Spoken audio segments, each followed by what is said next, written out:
নমস্কার।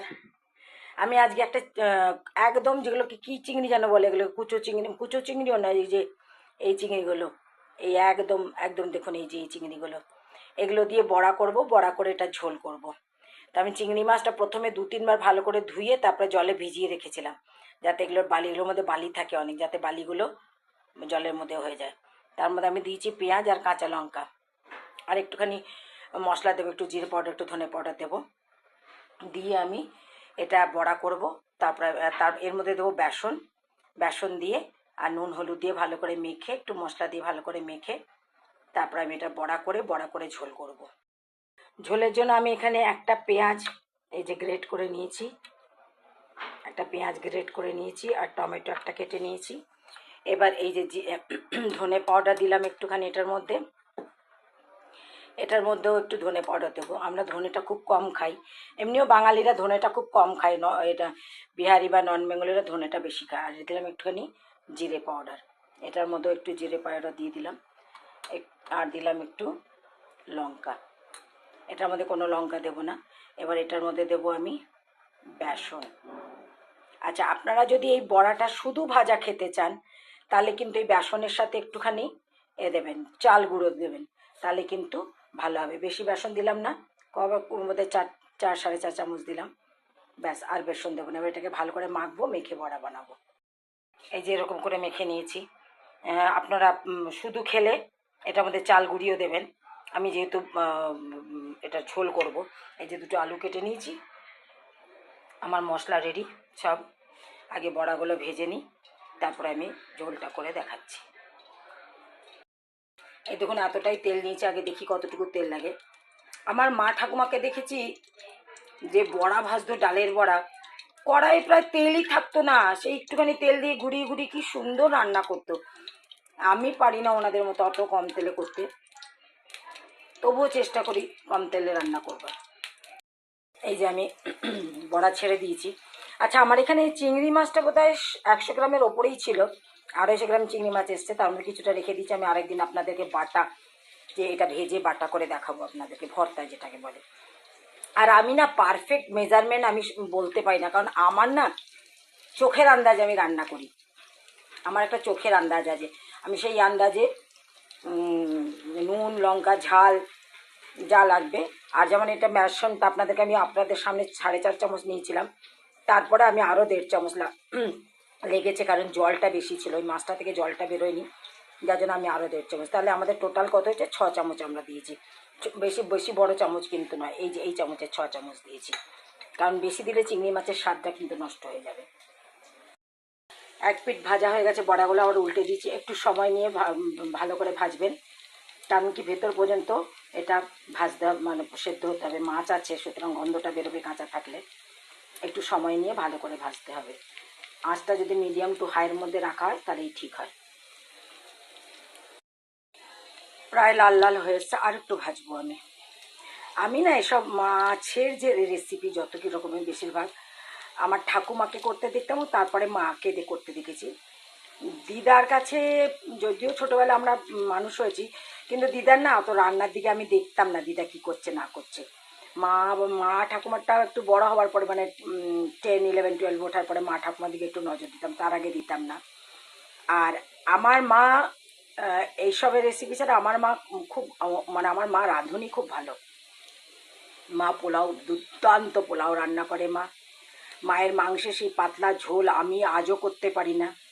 তাছাড়া আমার মা খুব পোলাও করতো, পোলাও বলছি, মালপোয়া, পায়েস, মানে ক্ষীর করে করে সেই পায়েস, আর মায়ের যে সেমিয়ার যে পায়েস করে, ওই পায়েস আমিও করতে পারি না। সে মা, তখনকার দিনে অল্প অল্প দুধ নেওয়া হতো, গরুর দুধ পাওয়া যেত না, বাবার জন্য ছানা করতে হতো। বাবা আমার সবসময় অসুস্থ থাকতেন, যদিও আমার বাবা মানে ইরিগেশনের ডিউটি করতেন, কিন্তু বাবার অনেক রোগ ছিল, তো বাবার জন্য সব ছানা দিতে হতো, ছানা হতো। তারপর থেকে যে দুধটুকু বাঁচতো, সেটাকে মানে মা শুকিয়ে শুকিয়ে রেখে রেখে 3 দিন 4 দিন ধরে শুকিয়ে শুকিয়ে রেখে রেখে সেটা দিয়ে সেমিয়া বানাতেন। আর আর বানাতো আমার মা সব রকমের পিঠে, গোকুল পিঠে মায়ের কাছ থেকে, মানে বেশিরভাগ পিঠে আমি আমার মায়ের কাছ থেকে শিখেছি। গোকুল পিঠে। আমি শ্বশুরবাড়িতে কোনো পিঠে শিখিনি, শ্বশুরবাড়িতে সেরকম কিছু পিঠে আমি দেখিনি, ওই পুলি পিঠে পাটিসাপটা এগুলোই দেখেছি, কিন্তু বাকি যত রকমের বিভিন্ন ধরনের পিঠে আমি আমার মায়ের কাছ থেকে শিখেছি। এবং এই জন্য আমাদের বাড়িতে সব সময় তখনই আমরা তখন ছোট ছিলাম, মানে আমি আমার ছোটোবেলা 8-9-এর, এবার 7-8-9 তখনকার কথা বলছি, তখনই আমাদের বাড়িতে কাজু কিশমিশ এবং শুকনো নারকেল সব সময় থাকতো, সব সময়। আর নারকেল তো যে আত্মীয় আসতো সেই নিয়ে আসতো, কারণ নবদ্বীপের আমাদের আত্মীয় ভরা, প্লাস কিনেও করতো। মাংস রেসিপিটা মায়ের কাছ থেকে বেশিরভাগ শেখা, সব রকমের মাংস রেসিপি, আর মাছের রেসিপিটা আমার ঠাকুমার কাছ থেকে শেখা। আর আমার পিঠে, আমার মানে বেশিরভাগ পিঠে পোলাও এগুলো আমার মায়ের কাছ থেকে শেখা। এই যে আমার এতগুলো বড়া ভাজা হয়ে গেছে, আর এতগুলো হচ্ছে, সবগুলো কিন্তু আমি ঝোলে দেব না, দু একটা আমি ভাজাও রেখে দেবো, কারণ আমার নাতিটাও খেতে ভালোবাসে। হ্যাঁ, আমার মায়ের কথা বলছিলাম। আমার মা, মানে কি বলবো, আমার মা বিয়ের পরেই পড়াশোনা করেছে, AA করেছে বাংলা হিস্ট্রিতে। মা উষা ডিপ্লোমা টেলারিংয়ে ফার্স্ট টেলারিং অ্যান্ড এমব্রয়ডারিতে। মা হেন হাতের কাজ নাই, আমার নাতিকে পর্যন্ত কাঁথা করে দিয়েছে এই বুড়ো মানে বৃদ্ধ বয়সেও। তো কি বলবো, মা লেখে ভালো, মা ভালো কবি, মায়ের অনেক লেখা বেরোয় এখানকার স্থানীয় ম্যাগাজিনে, কারণ কি মা তো দৌড়াদৌড়ি করতে পারে না, তো যার জন্য মা ওই স্থানীয় ম্যাগাজিনেই যা দেওয়ার দেয় মা। আর যদিও আমার বাবা আমার আইডল, মানে বাবার নাম ডাক বিশাল, ফেসবুকেও আমাকে অনেকে জিজ্ঞেস করেছে আপনি কি দেবনাথ বাবুর মেয়ে। তো বাবা আমার আইডল জীবনের, বাবা আমাকে আবৃত্তি এবং অভিনয় এসব মানে গানেরও বাবা মানে ভুল ধরে দিত। বাবা গান গাইতেন না, কিন্তু হয়তো বাবা অন্য ঘরে বসে আছে, আমরা অন্য ঘরে রেওয়াজ করছি, ঠিক তালে ভুল হলে বাবা চেঁচিয়ে উঠতো, তালে ভুল করছিস। তো এই হচ্ছে আমার বাবা মা। আমি কোনোদিন বাবা মার সেরকমভাবে মানে বলিনি আমার ভিডিওতে। মায়ের কাছ থেকে আমি বিভিন্ন রান্না শিখেছি, বিভিন্ন পদের, আর ঠাকুমার কাছ থেকে শিখেছি মাছের রেসিপি। আর দিদার কয়েকটা রান্না আমি আপনাদেরকে দেখিয়েছি, দিদার মেটে আলুর তরকারি। দিদার অতটা, আমি বলছি ছোটোবেলায় থাকতাম তো দিদার অত অত লক্ষ্য করতাম না দিদার রান্নাগুলো, তবে দিদার অনেক কিছুই আমি শিখেছি। ওই যে বলেছিলাম না, দিদা বলেছে কম তেলে কম মশলায় যে রান্না করতে পারবে সেই হচ্ছে আসল রাঁধুনি। তো দিদারও অনেক শিক্ষা আমি শিখেছি। এবং দিদা, ছোটোবেলায় দিদাকে শুনেছি উদাত্ত কণ্ঠে গীতা পাঠ করতে, তারপরে বাবা।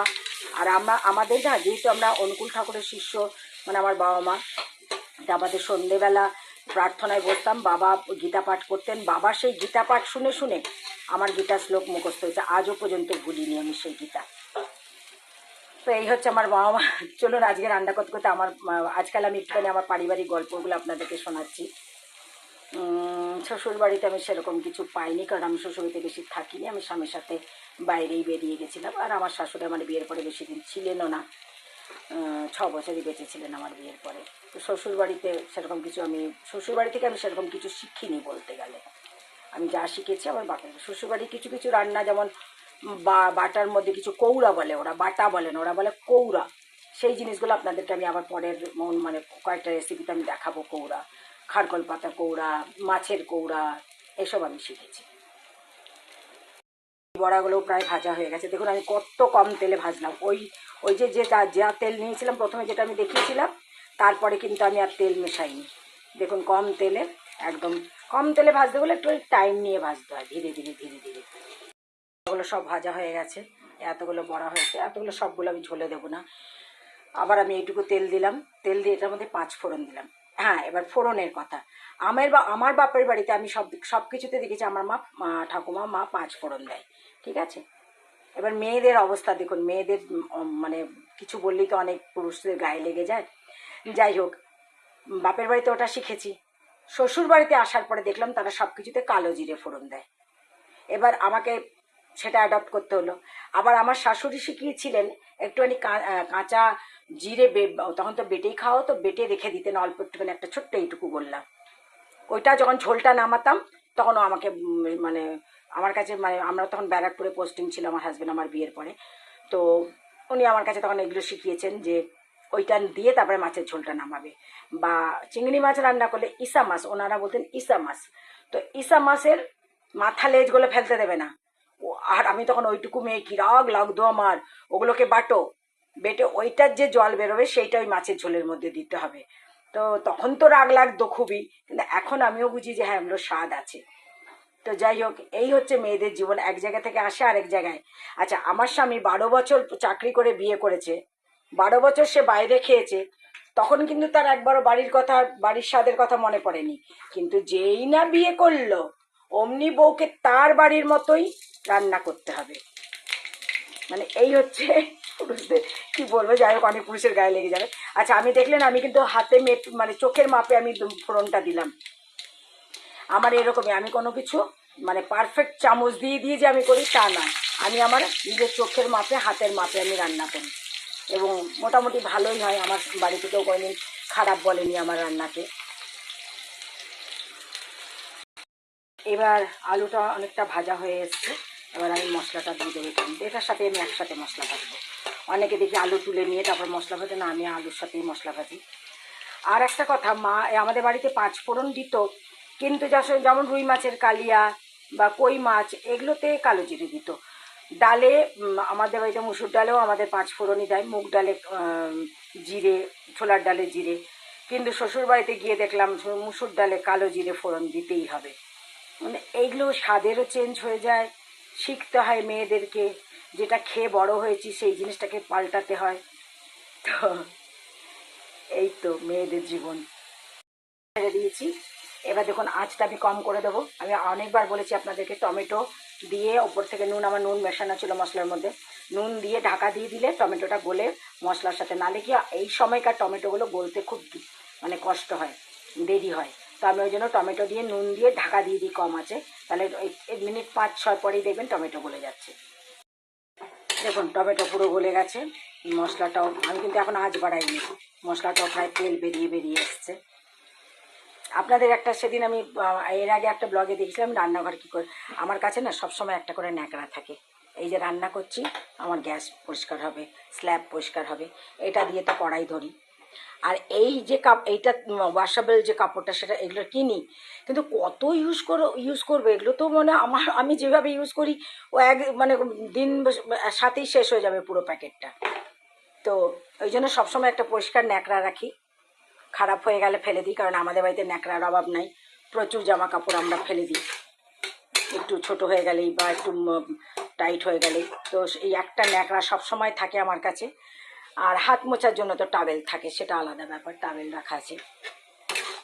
তো এইরকম করে রান্নাঘর পরিষ্কার রাখতে হয় সবসময়। চলুন, আমাদের এটা অনেক গল্প হলো আজকে, এটা মোটামুটি হয়ে এসছে।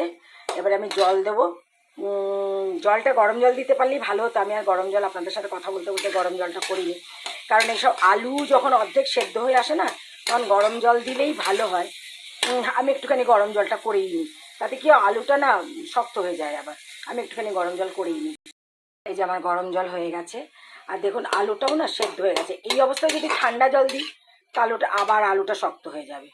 তো আমি আবার আঁচটা বাড়িয়ে দিলাম, জলটা আমার দেখুন বুদবুদি ফুটে এসছে। এবার আমি এই গরম জলটা এই ঝোলে দিয়ে দেবো। ঝোলটা একটু বেশি দেবো, যেহেতু বড়া দেবো, বড়া দেবো বলে আমি ঝোলটা একটু বেশি দিলাম। আর বড়া দিয়ে না আমি ফোটাবো না, বড়া দিয়ে নামিয়ে নেবো, কারণ বড়া আপনিই মানে ঝোলটাকে টেনে নেবে।